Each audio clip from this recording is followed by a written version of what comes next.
Chapter 1. Types of pastries. Kinds of Western-style pastries. Short crust, sweet crust, flaky, puff, rough puff, phyllo mass, chew, suet crust, and pâté sucré.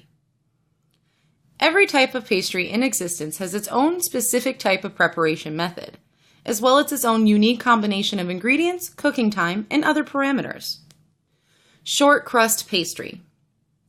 These types of pastries produce savory and sweet recipes. Making pastry dough is simply with these types of pastries due to versatility of the crust.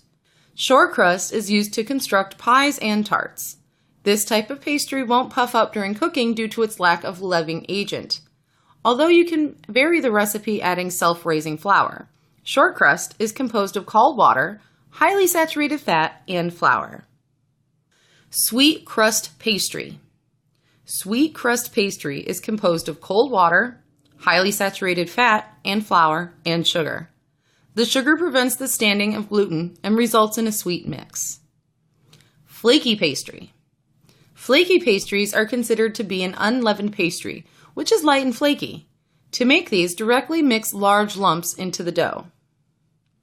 Puff pastry. This pastry is very flaky, unleavened, and light, and includes several layers of highly saturated fat.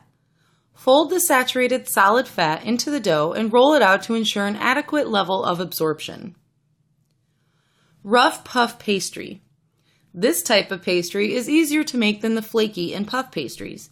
Typically, a crispy cover is applied to savory dishes. Phyllo mass. This type of pastry is flexible, slender, and thin. Traditional Middle Eastern dishes are phyllo mass pastries. They are very savory and sweet. Choux pastry. Choux pastries are used to make French pastries such as profiteroles, eclairs, and Paris-Brest, to name a few. Other choux pastries include cheese puffs, gnocchi, and other delightful appetizers. Suet pastry. British pastries are commonly suet pastries. Dumplings, steamed puddings, boiled puddings, and desserts are suet pastries.